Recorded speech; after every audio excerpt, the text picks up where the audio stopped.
گودار و شوپینرین مهجا دا کمپیوتر لسر چارنویسا رواندین کرد کوج آلی پیده و هاتنا رواندن و حتی ها چارنویسا وان ندیاره هر وها بن پیکرنین پیده روژاوای کردستان بردوامی رواندنین دا کم سروان بابتان باخفن نام میوانداریا سیاست مدار کرد محمود برو سروک نونراتیا انجمن اجتماعی کردی لسوریه لنرویجی کریا ما مستر محمود تو بخیر هاتی دست پکی دا از بحثا چارنویسا رواندیا بکم اوا مه لسر رواندنا پنج کادر و اندامن انا کسی پدا کسی در باز دبن حتی هاجی چارنویسا وانه دیاره اون وکو انجمن اجتماعی کردی لسوریه و چکریا و چه هول دانش بو سر بس بردان آوان کادران. بله رزدار علی سلاب و رز بوتا و تماشاوان و گردار قناتا و قناتا عاشق خاک و نشتیمان و قناتا کرد پرور قناتا دلشواطی کادروین سیاسی چالاکوانی بوتین رواندن و وشارتن و ونداکرن ایما وک انجمن اجتماعی کردی لسوریا بتایبتی لدروی ولات لهندوری ولات او ارکک لسر حوالی می هندوری ولات لیل دربی ولات براستی ام في مسألة بدلشواتي دشوبينن وام نرحتن وام نرازين وام بروتستكن بجرانترين وبهترين بروتست وشي وازيوي يا يكيغو ام دكارن بكن وما كيرجي وما دست فيكريا ام بهتر سازي دولتي ريفبري و رايداري وان يلد وزارتي درفدا وما في مرو والوادا ام بي باتشتا آگهدار بكن کو اوانا براستی بن پیکرنا مافی مروه براستی کارکی قریجه براستی ناکوی خدمتا کردایتی ام بوی شیوازی جواردن دیار کرن یعنی شخوره میزکن ام انجمن انشتوانی کردی بچه شیوازی کار دکن حتانی دماکو ام گله هواجی دکن ام بروانیت برخوده دکن ام دبیجن کاری و ناکوی خدمتا کاری مروباتیه اف کارکی شیوازی کو ام دکن آشتیانا برایانا کرد پرورانا لی مخابن برامبری من نب برایانه هزر دکه و نب کردایتی هزر دکه تنها بالتاکرویه هزر و رامانه خو هزر دکه و تنی بهورمندی خوی و کسی دیل دورا خو نبینه لو ماجی با چالاکوانا با سیاست مدارا با خورتین هیجا گوک کلیل کانه دقادا سیاسی دا در روینی و دمشیر جنابا ملتی و هم دکارم وی بکن نیزیک رو نشتری مجی بسازین رایدارین گشتی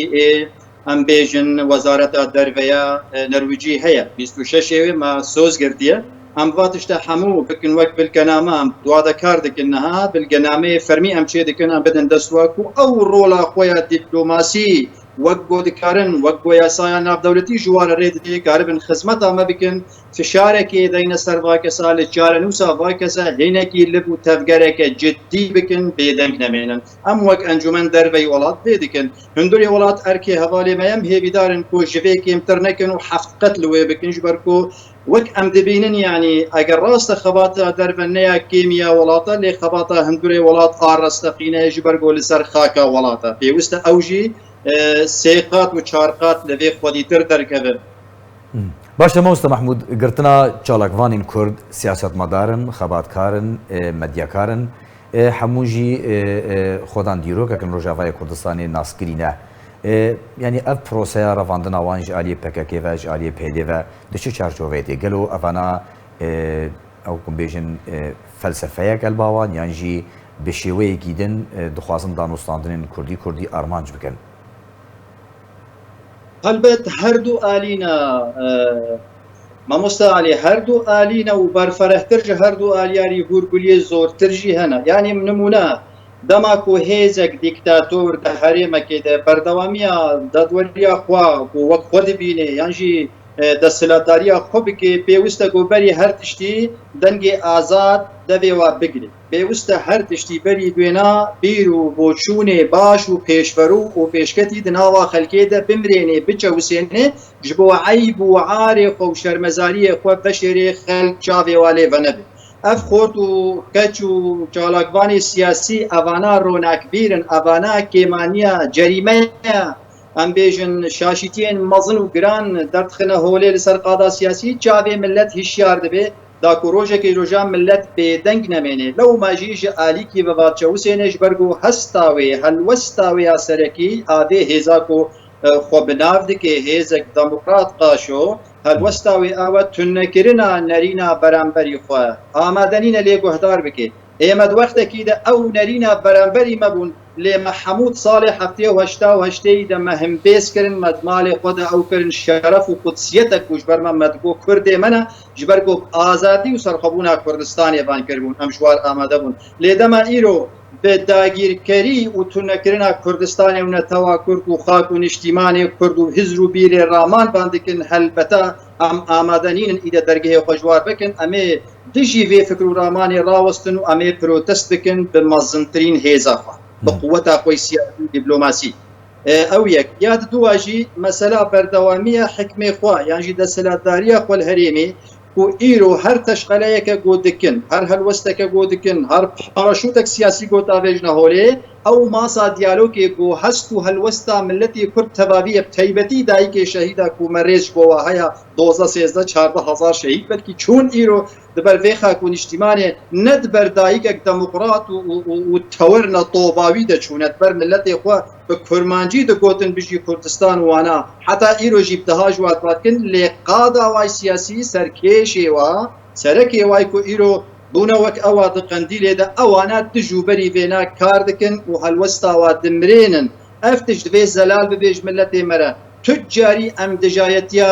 rêbazekê nakin ku rêbaza xwîna şehîda bêj bo milletê Kurd be lê em rê dijayetiya wê dikin û beramberî wê bi tundî radwestin dema ku ji bo tinnekirina milletê me bê milletê me di herêmê de nema qey evana ji xwe napirsin ka tirbespiyê dêrikê Amûdê Efrînê xelkê de nema ji bilî ku Efrîn dagîrkiriye ji bilî herêmê dî lê xelk îdî mantîqa me de nema xelkê me telîfon dikin dibê keko em diçine bajar em diçine dere em ditirsin birasî hingî ereb zêde bûne xerîb zêde bûne em nemazan çi çê dibe wata ku hertinek tê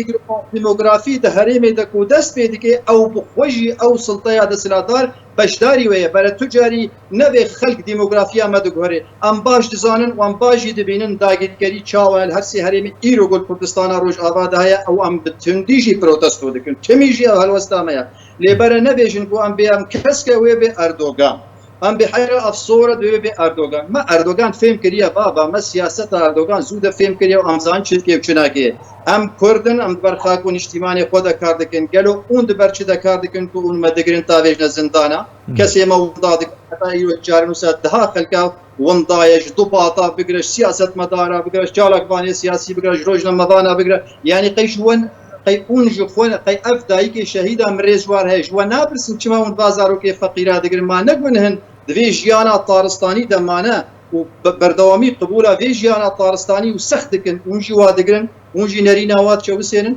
armanca serekî kuştina jiyana siyasiyet hindirê Kurdistana Rojava zêdetirî wê tiştek tune hevalê alî باشە مامۆستا سەرباری ژیانە نەخۆش یا وڵاتیان ڕۆژاوای کوردستانی ڕۆژا کۆتێرە دەرباز بن لەبوونە ئاب و ئەلکتریکێ زاگۆنا سیزار بۆهابوونا دۆلار بۆهابوونا کەل و پەلان ینی ئەتخوازم بێژم هەفدەمی vê rewşa zehmet ya ku welatiyên Rojavayê Kurdistanê têre derbas dibin pêdê dê revandina çalakvan û medyakaran xebatkaran da berdewam e gelek şrovekar dibêjin berdewamiya van binpêkirina jalî pêdê ve berê welatiyên Rojavayê Kurdistanê ber bi koçberiyê dê ti çi ser vê yekê pêşî belê berdewamiya vî karê hana wek me got nakeve xizmeta yekbûna mala Kurd wê mêza diyalogê dirixênê di hilweşênê dişkênê helwestê wa û paraşûtê wan siyasî ne kurdewarîne dikevine xizmeta dijmenê dagîrkerê Kurdistanê zêdetir ji wê girtina wa û revandina wa ji xelkê re nekêmtir ji zaroka re zarokê 14-15 salî li kîja dinyayê çêbû hûn zaroka direvênin li ba me li welatê Ewropa niha kom ew dikin dibê zarokek hat revandin dibê îsabek bû mafya bû افکاری عصابات یا افکاری مافیا تو زاروکی خلکی درونی یعنی تی چه جوی زاروکی بکی آرمانجا تجی چیه جبلی کو ترسی تی خنابا کوملگه کردی دا تمالبات و خلکی گریدای و مروف و دوست و اهلوانا ورینه بیت ویل بر لپیت و بر پیلاوا ترون حتی تو زاروکی برده اوا آرمانجا ت دروی آرمانش کنه لێتشتێکی ژوێ گرانتر و ژوێ داختر هەیە ڕێزدار عەلی ئەوژی ئەوە کوڵەتان و سیاسەتمەدار و پارتیەن سیاسی قاشۆ گروپەکە هەیە 25 پارتیا 24 پارتی ناودانە خۆتکردنە پارتیان ئەوە یانەکێ نیشتیمانی یعنی نیشتیمانیەت لە کو دێمایەک و زارۆکێ جیرانێت دەتێ ڕەڤاندن کە زەبا دیاویت شەوتێ خۆ بگیری لەسەر دکوژێ ئێتە تلمالا خۆ تترمبيلا رانج روفر يانجي مرسيدس تاجوني خوين وجهفتا فدر دكبينا خمات تشتك تهلوستك ميراني جرأت نادي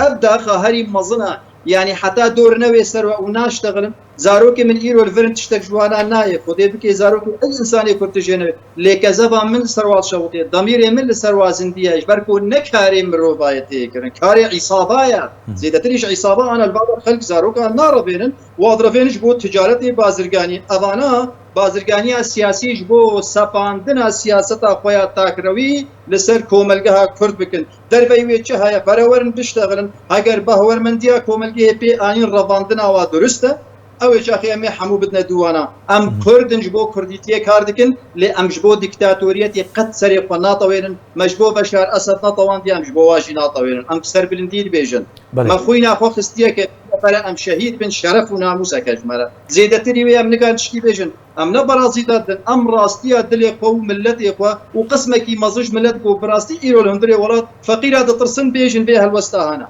يعني البند اوين جروس يقدس بك يكشوا سردلن غانامين زاني مثلا قالكي كان باقى حياه شيان كرنا جهنم الملتي ما باشا ما مستاذ خوازم اماجه فيكيش يعني هذا هريداوي كچا بازا سالي يا ابن فاطمه لكامبين شهباي رواندنا هريداوي و اف بروسيجي هردم لكامبين شهباي تي انجام دان زاروكان درافينن لشكر دكن فشار الكوچ بارات كن كون فنگر عفريني كسايتك دنجيل دير كي يكش خريستيان نافدار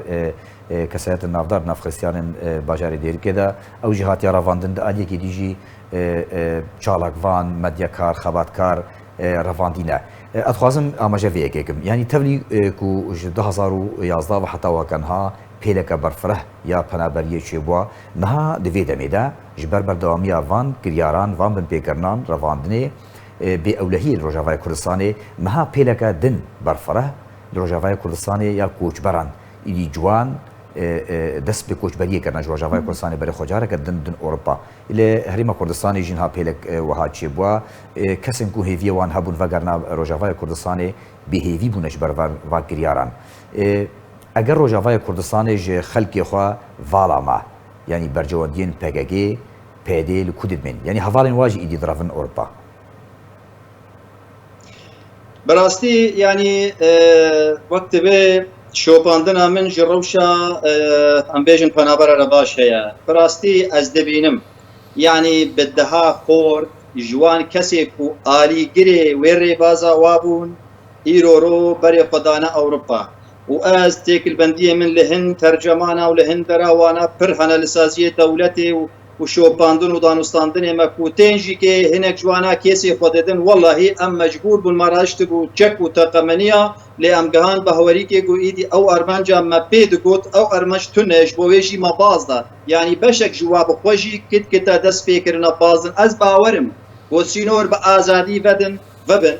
وی گلک وی جمار وی پیلک مزن جاردیش نابا و خوباز ده نمونه ویجی او وقتی ودید بهاکرنا سوطمانی ام بیشن مازوت و بنزین وانا ودی مفجاف خودی لمدیای یعنی او جماوری و بجوش و خروش کی مزن در کت افتشتیا پروتست کرو گهرتنا بریاری خواستن 24 ساعت در راکرن یعنی هنتش لبرچاوی مهنا واتا اف بردوامیا کاریوا و جاردی وقت بالونه کی تبب تی روش کی بتاقی پیلی فنابرا جاردی وی چه بنها دست فکرنا اوید کاری اوی کو دقروشکیوی هبن و بخوا و پاسوانی وای سینورا بارتیل بگه $400 بدیوات بجنی درباز با جرخه دی و ببا و تاویجن حتی ترکیه بجی و درباز دکن لی اوی کو فقیر به هجار به وید ویجیانا سخت و دشوار دا بمینه جهه کی براستی جهه داخیه کو انسان بحثا خو بك اميري بريا لتا بكن نبي رنگي ملت آزاد بن نبي رنگي ولات آزاد بن نبي رنگي كرامتا كرتي پاراستن بو ايرو تفكروا رامان سياسيه گوجبر كرامتو ورومتا ملتي كرد كاردكن تتافيجي زندانا بيسوجو بسبب نبي رنگي امي ولاتي خو آذاكن وامي مافي خو بستينن كاركي سخته جهه بروتست كرينيا بيوستا ملت حمو بيك دنگورنگي وبيك هلوستي رابي بريارا خبده تايبتي بانگا من جدايك شهيدارا وكذبا واشوطيه بالدهاش وانا هنا بسمامي منا خلقي منا مروفي منا اموانا سكن جبلي قو ملتي كرد حمو قينا مو براي ميا بانگا مشوار بتايبتي ايدين نما فاتشتا قبول بكن ئەم نابێ بناف چعبێ وا بکەون لێ دەنگێ خۆ بلند بکەن بێژن ئێدی بەسەش بۆ باکتریاری قڕێژ ئێدی بەسەش بۆ چەوساندنا مافێ مرۆڤ هەندوێ کوردستانە ڕۆژاوادا ئێدی بەسەش بۆ ڕەڤاندنا زارۆک کاوگرتیا سیاسیگرتنا سیاسیاوە فاتشتا برەنگێکی مۆدێرن برەنگێکی شارستانی بژمە تجاری نەگوتیە دەمان چاپ تەقێنن ئەم بێ دەخوازن ئەم خەباتێک سیاسی دکن باشە مامۆستا محمود من دخواست پرسێکێ دەربارەی لیستەیە ڕەڤاندیên کورد ji کادر و سەرکردە و ئەندامên ئەنجومەنە نیشتیمانیا کوردی li Sûriyê هەروەها چالاکvan nava danek û lîsteyek ji heşt navan eneka sêradestî qesed kiribû ji destpêka danûstandinê Kurdî Kurdî ve heta wekenha ev dosya berbikû ve çûwe herwiha Mazlûm Kobanê wekû gerantorê pênekê ji ber çi heta niha nikarî bi erkê xwarabê herwiha ji ber çê eger nikarî bî erkê xwarabê ji ber çê ji raya giştî re danpêdanê pê neke ku ew nikarê tiştekî bike بەێ ئێ من ئەس بێژم بەری هەر تشتی پێویستە مەزلوم کۆبانی دانپێدانی پێ بکێ لە خۆمە کووربێنێ و فەقیر و تشتێک دەستێوی دەتونە ڕاستە وەکە ئەوەکی هاتیە ناسکردن گەنێرال مەزلوم کۆبانی وەک کەسایەتی و مرۆڤ مەڕێز بۆوی هەیە لێ وەک ئەو جۆش و خۆشە مەزناییە و هێل و ئەواک و لێل دۆراوی وا دکن فەقیر و الباوی تونەیە بەرە ملەت ئێمە باشی شیار ببێ بریاراوی نەشباویە بریاراوی ji qendîl tê bi tekezî ji qendîl tê çimaş qendîl tê ji ber ku divê dawiyê de hate zelalkirin eger ew serokê hêzê serokê giştiye biryar û fermana hêzê bi liv û tevgerê pêşveçûn û paşveçûnê êrîşê wê ji bawî bê lê me dehinê xweda yekî dîgo gelekî fileyek nimstir e nav wê hêza qesedê de biryara êrîşa deverekê dide yan jî pêşmerga dide yan jî Kurdistana dema ku vê dibêjin ew tewanbariyê deyne ser me bê hûn jî biryara we ji başûr tê eger biryara me ji başûr werê û başûr ji mir bêjê netewa Kurd milletê Kurd xak û niştîmanê Kurd ewana cê şanaziyê ji ba min ku ez wa biryara min avakin ez wa pêk ba lê ême cardî biryara me ji ba me tê başûr ticarî biryara me monopol nake ihtikar nake biryara me ji ba me lê birayê me mezina merêj bo heye û li pişta me ye wek çiyayê ararat lew me jê hez dikim silamê serdemê bûr ewa lê tiştê giring tiştê herî giring ku mirov dibêje çarenûsa girtiya wenda ye berê çawa bû ana jî ewa yanî ji vir dest pê kir û li wir xilas bû çawa wenda bû ahwa gumguman dine di nava hevde tiştek li vir heye مامۆستا وەکو ئەنجومەنە نیشتیمانیا کوردی لە سووریێ چ جێتێ خواستن داکو چارەنویسا کادر ئەندام سیاسەتمەدارên xwe çalakvanên xwe bide naskirin yanî revandî serbest werin berdan çarenivîsawa werin naskirin ev ji 2012 ve heta wekana herî dawî jî 5 endam û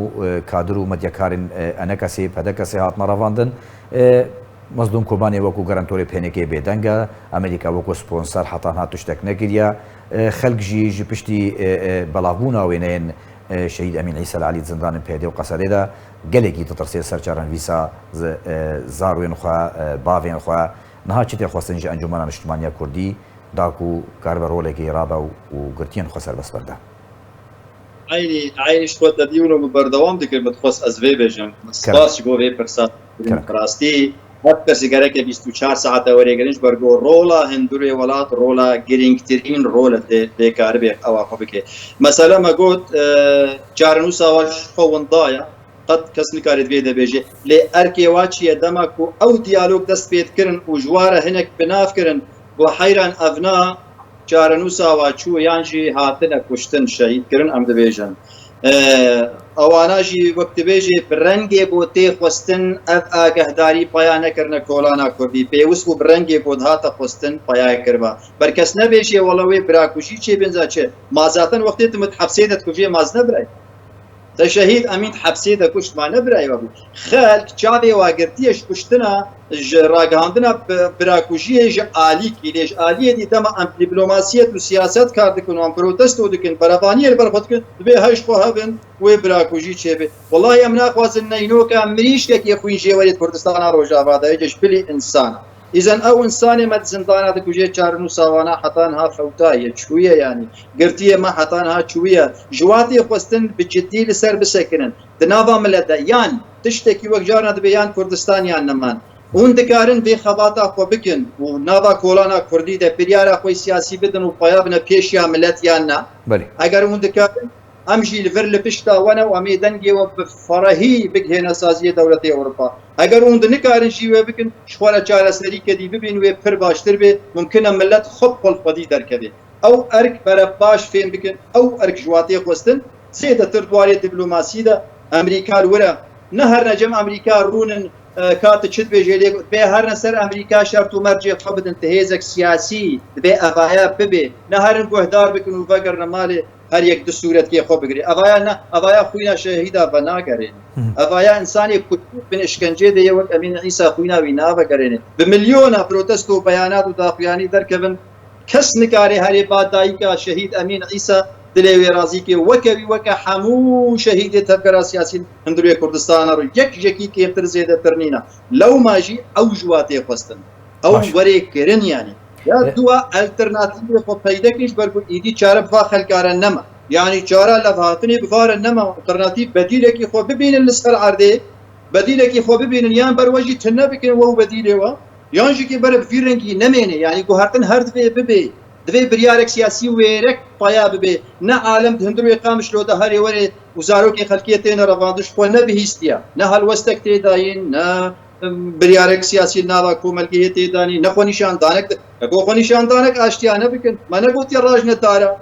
آشتیانه بکن کاری خو سیاسی کاری و به فیرنگی درکبنه پیشیان ملت وقتی ام به ریبراتی و قیادی به پیشیان ملت اگر ناونه حیف خبینتا فی بلد فقیر و هجار براستی حیف خبینتا فی بلد فقیر و هجار کول برلنگادی چه یعنی باشه مامۆستا محمود دەتخوازم بێ پرسێ ولو کورداسی بتەرە بداوی بێنم یعنی جوانên شۆرەشگەر پەکەکە ئەمەدە بەشیە گشتی ڕۆژاوای کوردستانی ڕاگەاندنە خوا پێشاندان لە تلتەمەرێ ئەنجامدانا خەلکێ مۆزفێ خوا ئانینا وێنە هەلدانا لە دژی سەرۆک بارزانی ئاڵەیین پەکەکێ وێنەیەن عەبدوڵە ئۆجەلان هەلدانا چالاکڤانجی دەبێژن هەمان سیناریۆ بەریا ڕادستکردنا عفرینی کۆنتڕۆلکردنا وێژئالی تورکی گروپێن چەکدار و هەروەها سەرێکانی گرێسپی هاتی ئەنجامدان حتا چرادەیە ئەفسل خۆپێشاندانین پەکەکەی و جوانی شۆڕەشگەر نها ڕۆژاوای کوردستانی دکن دەبە بوهانە ژێ تورکیەداک و دەڤەر نەدن ژێ کوردستان ڕۆژاوای کوردستانی داگیر کۆنتڕۆل بکە مامۆستا عەلی دەماکو ئەف لبوو تەفگەر لەسەر ئەوەی کو وابناو دکن جوانێ شۆرشگەر کو هەرتنێن ڕاهوریشی دخوازێش بۆ پێشڤەچوونە جڤاتێ ئەوێ کو واناو دکن شۆرشگەر نە تەرۆر و تەرۆریزمێ دجڤاتێ دەت ئەو دکێ خەلکێ دڕڤێنێ و چاوێ خۆ ئەهوا ڕەش دکێ بەراوا بزان ئەوانە نەشۆرشگێرن یعنی ئەو کارێک کرێت و پڕێژ دکن دۆ ئەوە کو دبێ وێدێ نمونەیەکی زیندی تێنێ بەرچاوێمە دەماکو سەرهێلدانا سووری وردە یاکو بنات دەبێ شۆرەشا کوردی شۆرەشا سووری گشتی دەما دەست پێ دەکرد ئەواژی دگوتنەوە چ دگۆ مبەڵەتین دگۆ چ دگۆ نزانم چ شەبیحە ئێ بەشار ئەسەد ئەوانە ئەوژی کۆلبەر کەتنە کۆلانە سوورەتێوی هەردان بەرامبەری دی ملەتێ فەقیر و هەژار ئیرۆڕەوەقتی تەبگەرامەی سیاسی فیرەنگی ئەوژی درامە سوورەتێ ئاپۆ بلند دکن و قەرباڵغەک مەزن دکن عینی ئەو نمونە تێ بیرامە ئەو نمونەی سڵتەیەن دیکتاتۆر بڤی ڕەنگیە دەربەوێ تونەیە يعني اب وي دريكي جاردي مصدر بكي لبر دولة تركيا نها اوي چن بيش وي بي داگير ك تمام كو ام بينن داگير كره زيدتر اون بيجن كرم ك ولا داگير بك معناوي اوجي داگير كرن اون الا بكش الا بي داگير كريا كردستان روجاوانا بركس و نبيجي يعني بايفارا اون امادن بميتوارا رونن و رايدار وجي دانستاندنا دكن و بتكزو ببلغانامه برادر كيف نصر مناظرة تلفزيونية ما هات شي جوار درخن لأما قوتي تشيروكادي ولا أون أردوغان هات عفرين قرد سيناريو كون هات فرمو قرد براسي يعني أو سيناريو تفازن دريا شبيحي خورا وقت بنافدكن بلاتشي خورا كاربن وانا زرتكي خورا كاربن جاردي ريبدن وانا مهانا درسكن داگير كريا كردستانا روجافا برفرهتر بكن أوانا نجبو كردستانا روجافا كار بكن أوانا أجبو فكركي تاكروي پارتیا کارگری کو خبنا پر کردستان و ده سالا ملت خاپاند یا بناوی کردستان و حتی ایروجی جبویجی که وینا برا ملت جبیر بکی کو تشتک جوار نای کرن خدمت گزاری و ملت پروری و پاریستی دریاوی پارتیا هارا برا وی باش زانبن پارتیا کارگری کردستان افتا بلا آنی سریما بقى هري هاي الراسة فلا هري دعرض خدا بكي ما أنا أردوغان ده هري عملية انتحاري دروب الشيء بكبر هري عن طريق اسطنبول ده كلام كن هاي مجبر هرج ومشي عندنا ويشاقي أم نزام هذا علي أف نما كان قشت شيء نابد وهذا بدي عمد وقت كيدنا آفاكرنا بريالك سياسي ويرك وستاندنا ويل سرقادة سياسي بله گلک سپاس محمود برو سروک نونراتیا انجمن اجتماعی کردی لسوریه نروجه گلک سپاس گوت میوانی رباز نیوز گویی